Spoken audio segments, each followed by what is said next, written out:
தமிழ்நாட்டில் கத்தரி வெயில் தொடங்கிய நிலையில் திருவாரூர் மாவட்டம் பொதக்குடியில் மழை வேண்டி இஸ்லாமியர்கள் சிறப்பு தொழுகையில் ஈடுபட்டனர். மேலும் தமிழ்நாட்டில் தண்ணீர் தட்டுப்பாடு போக்கிட வேண்டியும் தொடர்ந்து மழை பெய்து விவசாயம் செழிக்க வேண்டியும் வழிபாடு செய்தனர். தஞ்சாவூர் மாவட்டம் பாபநாசம் பகுதிகளில் சில தினங்களாக சிறுத்தைகள் நடமாடுவதாக தகவல்கள் எழுந்த வண்ணம் இருந்து வருகிறது. இந்நிலையில் இடையிருப்பு கிராமத்தைச் சேர்ந்த பாலமுருகன் என்பவர் அதே பகுதியில் தனது சொந்த வயலுக்கு தண்ணீர் பாய்ச்சுவதற்காக சென்றிருந்தார். அப்போது அவர் 2 சிறுத்தை நடமாடுவதை கண்டதாக அவரது நண்பர் செந்தில்குமாரிடம் தெரிவிக்க, தகவலின் பேரில் பாபநாசம் போலீசார் மற்றும் வனத்துறையினர் சம்பவ இடத்திற்கு சென்று சிறுத்தைகளின் கால் தடங்கள் பதிந்துள்ளனவா என ஆய்வு மேற்கொண்டனர்.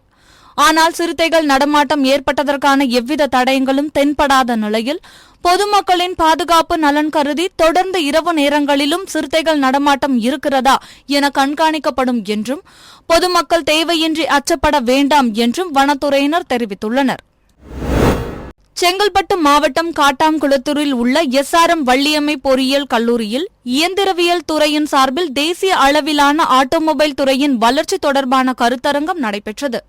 இந்த கருத்தரங்கில் சிறப்பு விருந்தினராக அண்ணாமலை பல்கலைக்கழகத்தின் பொருட்களின் இணைவு மற்றும் ஆராய்ச்சி பிரிவின் இயக்குநர் பேராசிரியர் பாலசுப்ரமணியன் கலந்து கொண்டு ஆட்டோமொபைல் துறையின் வளர்ச்சி தொடர்பாக எடுத்துரைத்தார்.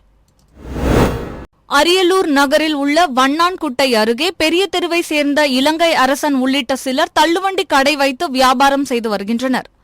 இந்நிலையில் இலங்கை அரசன் அரியலூர் காவல் நிலையத்தில் புகார் ஒன்றை அளித்துள்ளார். அந்த புகாரில் வண்ணான்குட்டை அருகில் தான் பீஃப் பிரியாணி கடை நடத்தி வருவதாகவும் அங்கு வந்த அரியலூர் நகராட்சி ஆணையர் மகேஸ்வரி கடையை காலி செய்யும்படி கூறி வண்டியை காலால் எட்டி உதைத்து வண்டியில் இருந்த பொருட்களை கீழே போட்டு சேதப்படுத்தியதாகவும் தனது சாதியை கூறி திட்டியதாகவும் தெரிவித்துள்ளார். மேலும் கல்லாவில் இருந்த 2000 ரூபாயை காணவில்லை என்றும் எவ்வித முன்னறிவிப்பும் இன்றி கடையை சேதப்படுத்திய நகராட்சி ஆணையர் மீது நடவடிக்கை எடுக்க வேண்டும் என்றும் புகார் அளித்துள்ளார். கடலூர் மாவட்டம் சிதம்பரம் வேணுகோபால் பிள்ளை தெருவில் வசந்த் அண்ட் கோ 116வது கிளை புதிதாக கட்டப்பட்டுள்ளது. 3 அடுக்குமாடி உள்ள இந்த கிளையில் TV, washing machine, mixie, mobile, மரத்திலான நாற்காலி, கட்டில், மெத்தை உள்ளிட்ட வீட்டு உபயோகப் பொருட்கள் விற்பனைக்காக வைக்கப்பட்டுள்ளது. புதியதாக கட்டப்பட்டுள்ள இந்த கிளையை முன்னாள் தமிழ்நாடு காங்கிரஸ் கமிட்டி தலைவர் KS அழகிரி மற்றும் வசந்த் அண்ட் கோ வினோத்குமார் உள்ளிட்டோர் குத்துவிளக்கு ஏற்றி திறந்து வைத்தனர். கடலூர் மாவட்டம் பஞ்சாங்குப்பத்தை சேர்ந்த முகமது ஷாஹின், ஹரி, ஆகாஷ் ஆகியோர் ஒரே இருசக்கர வாகனத்தில் மயிலாடுதுறை மாவட்டம் தரங்கம்பாடி பகுதியில் உள்ள தேசிய நெடுஞ்சாலையில் சென்று கொண்டிருந்தனர். அப்போது அவ்வழியாக வந்த தரங்கம்பாடியை சேர்ந்த ஸ்ரீதர் என்பவரின் இருசக்கர வாகனத்தின் மீது மோதியதில் 3 பேரும் கீழே விழுந்த நிலையில் அவ்வழியே சென்ற செங்கற்கள் ஏற்றிச் சென்ற டிராக்டர் ஏறியதில் 3 இளைஞர்களும் சம்பவ இடத்திலேயே உயிரிழந்தனர். மேலும் ஸ்ரீதர் என்பவர் நாகப்பட்டினம் மருத்துவமனையில் சிகிச்சை பலனின்றி உயிரிழந்தார். இச்சம்பவம் தொடர்பாக பொறையார் போலீசார் வழக்கு பதிவு செய்து விசாரணை மேற்கொண்டு வந்தனர். இந்நிலையில் தரங்கம்பாடி அருகே சாத்தங்குடி பகுதி தேசிய நெடுஞ்சாலைக்கு சென்ற மாவட்ட ஆட்சியர் மகாபாரதி சம்பவ இடத்தை பார்வையிட்டார். மேலும் சாலை விபத்து தடுப்பு பாதுகாப்பு நடவடிக்கைகள் தொடர்பாக அதிகாரிகளிடம் கேட்டு ஆய்வு மேற்கொண்டார்.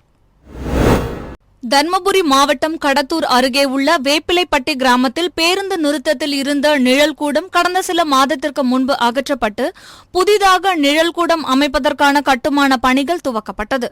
இதற்கு அருகில் இருக்கும் நிலத்துக்காரர் நாகராஜ், அவரது மனைவி சிவகாமி, மகன் சிவகுமார் ஆகியோர் எதிர்ப்பு தெரிவித்ததாக கூறப்படுகின்றது. இந்நிலையில் புதிய கட்டடம் கட்ட அடித்தளம் போடப்பட்ட நிலையில் மர்ம நபர்கள் இரவு அந்த கற்களை இடித்து உள்ளனர். இதனை கண்டு ஆத்திரமடைந்த ஊர் பொதுமக்கள் கட்டட பணிகளை சேதப்படுத்திய மர்ம நபர்கள் மீது நடவடிக்கை எடுக்க கூறி அவ்வழியாக வந்த அரசு பேருந்து, தனியார் பேருந்து, லாரிகள் என அனைத்தையும் சிறைபிடித்து சாலை மறியலில் ஈடுபட்டனர். இதனால் அப்பகுதியில் பரபரப்பு ஏற்பட்டது. ஷார்ஜாவில் இருந்து சென்னை சர்வதேச விமான நிலையத்திற்கு வந்த ஏர் அரேபியன் ஏர்லைன்ஸ் விமான பயணிகளை சுங்க அதிகாரிகள் சோதனை செய்தனர். அப்போது சென்னையை சேர்ந்த பெண் பயணியின் மீது சந்தேகம் ஏற்பட்டு தனியாக அழைத்துச் சென்று சோதனை செய்தனர். அப்போது அப்பெண் உள்ளாடைக்குள் 1.7 கிலோ தங்கப்பசையை கடத்தி வந்தது தெரியவந்தது. இதனையடுத்து சுமார் 1,07 லட்சம் ரூபாய் மதிப்புள்ள அந்த தங்க பசையை பறிமுதல் செய்த அதிகாரிகள் அந்த பெண் பயணியை கைது செய்து விசாரணை மேற்கொண்டு வருகின்றனர். வேலூர் மாவட்டம் காட்பாடி சித்தூர் பேருந்து நிலையத்தில் காட்பாடி வடக்கு பகுதி திமுக பகுதி செயலாளர் வன்னியராஜா தலைமையில் நீர்மோர் பந்தல் திறப்பு நிகழ்ச்சி நடைபெற்றது. இதில் சிறப்பு அழைப்பாளராக வேலூர் சட்டமன்ற உறுப்பினர் கார்த்திகேயன் கலந்து கொண்டு நீர்மோர் பந்தலை திறந்து வைத்து பொதுமக்களுக்கு மோர், தர்பூசணி, கிருணிப்பழம், இளநீர் உள்ளிட்டவைகளை பொதுமக்களுக்கு வழங்கினார். தஞ்சை மாவட்டம் கும்பகோணம் மற்றும் சுற்றுவட்டார பகுதிகளில் கடந்த 10 நாட்களுக்கு மேலாக மும்முனை மின்சாரம் வழங்கப்படவில்லை என்று விவசாயிகள் குற்றம் சாட்டி வருகின்றனர். இதனால் விவசாய பணிகள் முடங்கிவிட்டதாகவும், மின்சார மோட்டார்களை பயன்படுத்தி நிலத்தடி நீர் மூலம் விவசாய பணிகளை மேற்கொண்டு வருவதாகவும் வேதனை தெரிவித்தனர். எனவே மும்முனை மின்சாரத்தை முறையாக வழங்க வேண்டும் என வலியுறுத்தி கோட்டாட்சியர் அலுவலகம் முன்பு தலையில் மின் மோட்டார் பைப்புகளுடன் வந்து விவசாயிகள் நூதன முறையில் கவன ஈர்ப்பு ஆர்ப்பாட்டத்தில் ஈடுபட்டனர். மதுரை தெற்கு மாவட்ட திமுக செயலாளர் மணிமாறன் தலைமையில் குன்னத்தூர், டி. கல்லுப்பட்டி, கள்ளிக்குடி உள்ளிட்ட பகுதிகளில் நீர்மோர் பந்தல் திறக்கப்பட்டது. இதனைத் தொடர்ந்து பொதுமக்களுக்கு பல்வேறு வகையான பழங்கள் மற்றும் இளநீர், சர்பத், மோர், ரோஸ் மில்க் உள்ளிட்டவற்றை திமுக நிர்வாகிகள் வழங்கினர். கிருஷ்ணகிரி மாவட்டம் போச்சம்பள்ளி பகுதியில் சில நாட்களாக கோடை வெயிலால் அனல் காற்று வீசி வருகிறது. இதனால் ஏரி, குளங்களில் தண்ணீர் வற்றி வறண்டு வருகின்றன. இந்நிலையில் போச்சம்பள்ளி அருகே உள்ள வாடமங்கலம் ஏரியில் வெயிலின் காரணமாக ஏரியில் வளர்க்கப்பட்ட திலேபியா, கட்லா, ரோகு, மிர்கால் ஆகிய மீன்கள் டன் கணக்கில் செத்து கரையோரம் மிதக்கின்றது. மேலும் மீன்கள் அழுகி ஏரி முழுவதும் துர்நாற்றம் வீசுவதாகவும், இதனால் தொற்றுநோய் பாதிப்பு ஏற்படும் அபாயமும் உள்ளதாக பொதுமக்கள் கூறுகின்றனர். எனவே உடனடியாக சம்பந்தப்பட்ட அதிகாரிகள் நடவடிக்கை எடுத்து செத்த மீன்களை அப்புறப்படுத்த வேண்டும் என்று கோரிக்கை விடுத்துள்ளனர். திருவண்ணாமலை மாவட்டம் செங்கம் அடுத்த கட்டமடவு ஊராட்சி அருகே உள்ள வனப்பகுதியில் உள்ள காட்டெருமை தண்ணீர் தேடி விளை நிலத்திற்கு வந்தது. அவ்வாறு வந்த காட்டெருமை விவசாய நிலத்தில் பயிரிடப்பட்டிருந்த கிழங்கு பயிர்களை சாப்பிட்டுவிட்டு விளைநிலத்தின் அருகே உள்ள ஓடையில் படுத்திருந்தது. இதனை கண்டு அதிர்ச்சி அடைந்த விவசாயி அலறி அடித்துக்கொண்டு ஓட முயன்றபோது காட்டெருமை முட்டி தாக்கியதில் விவசாயியின் கால் எலும்பு முறிவு ஏற்பட்டது. பின்னர் அக்கம் பக்கத்தினர் காட்டெருமையை விரட்டியடித்து காயமடைந்த விவசாயியை மீட்டு திருப்பத்தூர் எலும்பு முறிவு மருத்துவரிடம் சிகிச்சைக்காக அனுமதித்துள்ளனர். இதுகுறித்து தகவல் அறிந்து வந்த செங்கம் வனத்துறையினர் காட்டெருமையை வனப்பகுதிக்குள் விரட்டி அடித்து பின்னர் காயமடைந்த விவசாயியை நேரில் சந்தித்து ஆறுதல் கூறி உரிய இழப்பீடு வழங்க ஏற்பாடு செய்யப்படும் என்று கூறியுள்ளனர். தூத்துக்குடி மாவட்டம் திருச்செந்தூர் அருகிலுள்ள ஆலந்தலை திரு இருதய அற்புத கெபி ஆலயத்தில் 350வது ஆண்டு யூபிலி திருவிழா இன்று கொடியேற்றத்துடன் தொடங்கியது. இதனைத் தொடர்ந்து திருத்தலத்தில் உள்ள நற்கருணை ஆலயத்தில் மறைந்த புனிதர்கள் பயன்படுத்திய பொருட்களை பொதுமக்கள் பார்வைக்காக காட்சிப்படுத்தினர். இந்த திருப்பலி நிகழ்ச்சியில் பல்வேறு பகுதிகளைச் சேர்ந்த ஏராளமானோர் கலந்து கொண்டனர். தொடர்ந்து ஆண்டு முழுவதும் நாள்தோறும் காலை மற்றும் மாலை நேரங்களில் சிறப்பு பிரார்த்தனைகள் மற்றும் திருப்பலிகள் நடைபெறுகிறது. தூத்துக்குடி மாவட்டம் திருச்செந்தூர் அருகே காயல்பட்டினம் உச்சினி மாகாளியம்மன் கோவில் தெருவைச் சேர்ந்த வியாபாரி செல்வேந்திரன், இவரது மகன் ஆனந்தலிங்கம் கஞ்சா விற்பனை செய்ததாக ஆறுமுகநேரி போலீசார் கடந்த மாதம் வழக்கு பதிவு செய்து ஸ்ரீவைகுண்டம் கிளை சிறையில் அடைத்தனர். அங்கு சேதுக்கு வாய்த்தான் பகுதியைச் சேர்ந்த சதீஷ் என்பவருடன் பழக்கம் ஏற்பட்டுள்ளது. இந்நிலையில் சிறையிலிருந்து ஜாமீனில் வெளியே வந்த சதீஷ் ஆனந்தலிங்கம் வீட்டிற்கு சென்று அவரது பெற்றோரிடம் ஆனந்தலிங்கம் உங்களை பார்க்க ஆசைப்படுவதாக கூறி சாத்தான்குளம் நீதிமன்றத்தில் ஆஜர்படுத்த அழைத்து வரப்படுவதாக தெரிவித்துள்ளார். இதனால் தந்தை செல்வேந்திரன், தாய் பார்வதி சாத்தான்குளம் நீதிமன்றத்திற்கு புறப்பட்டு சென்றுள்ளனர். வீட்டை பூட்டி சாவியை வீட்டின் முன்பக்கம் உள்ள ஒரு பாக்ஸில் வைத்து சென்றுள்ளனர். இதனை பார்த்த சதீஷ் அவர்கள் சென்றதும் அந்த சாவியை எடுத்து வீட்டின் முன்பக்க கதவை திறந்து உள்ளே சென்று 7 லட்சம் ரூபாய் மற்றும் 1.5 சவரன் நகையை சினிமா பாணியில் கொள்ளையடித்து சென்றுள்ளார். இந்த சம்பவம் குறித்து ஆறுமுகநேரி போலீசார் விசாரணை நடத்தி வருகின்றனர். அனைத்திந்திய இளைஞர் பெருமன்றத்தின் 65ஆம் ஆண்டு அமைப்பு தினத்தை முன்னிட்டு தமிழகம் முழுவதும் போதைப்பொருள் ஒழிப்பு விழிப்புணர்வு பரப்புரை நடைபெற்றது.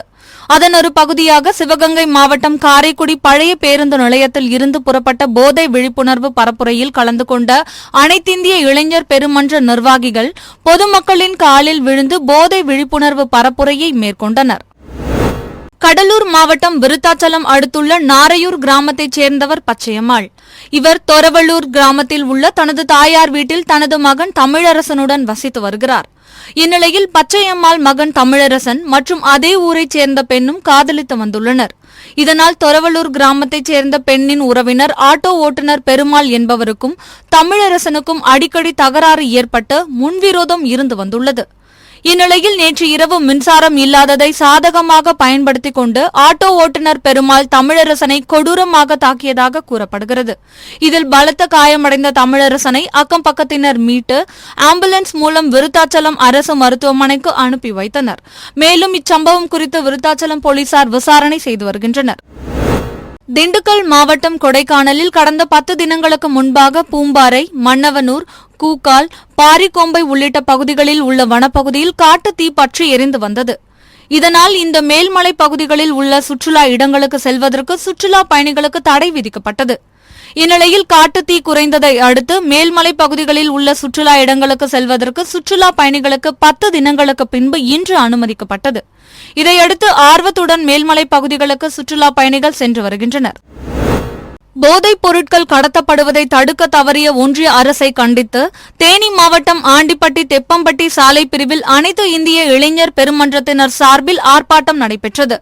அனைத்திந்திய இளைஞர் பெருமன்றம் 65வது வயது அமைப்பு தினத்தை முன்னிட்டு மாநில செயலாளர் பாரதி தலைமையில் நடைபெற்ற இந்த ஆர்ப்பாட்டத்தில் பிரதமர் மோடியின் செயலற்ற தன்மையை கண்டித்து கோஷங்கள் எழுப்பப்பட்டன. இந்த ஆர்ப்பாட்டத்தில் போதைப் பொருட்கள் ஒழிப்பு மற்றும் விழிப்புணர்வை ஏற்படுத்தக்கூடிய பதாகைகளை கைகளில் ஏந்தியபடி ஆண்டிப்பட்டி மற்றும் சுற்றுவட்டார பகுதியைச் சேர்ந்த அனைத்து இந்திய இளைஞர் பெருமன்றத்தினர் கலந்து கொண்டனர்.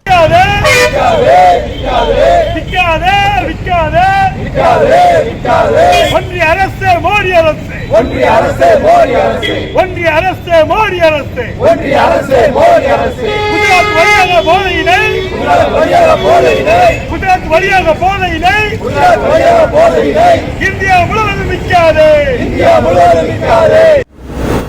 சென்னை அம்பத்தூர் அருகே கஞ்சா விற்பனை நடைபெறுவதாக கிடைத்த தகவலின் பேரில் அம்பத்தூர் மதுவிலக்கு போலீசார் அப்பகுதியில் தீவிர கண்காணிப்பில் ஈடுபட்டனர். அப்போது சந்தேகத்திற்கிடமாக சுற்றித் திரிந்த இளைஞரை பிடித்து அவரது பையை சோதனை செய்ததில் பண்டல் பண்டலாக கஞ்சா இருப்பது தெரியவந்தது. இதனையடுத்து அவரிடம் மேற்கொண்ட விசாரணையில் அவர் திருமுல்லை வாயில் பகுதியைச் சேர்ந்த தனுஷ் என்பதும் ஆந்திர மாநிலம் அணக்கப்பள்ளி பகுதியில் இருந்து கிலோ கணக்கில் கஞ்சாவை வாங்கி ரயில் மூலம் அம்பத்தூருக்கு எடுத்து வந்து வடமாநில இளைஞர்களுக்கு விற்பனை செய்ததும் தெரியவந்தது.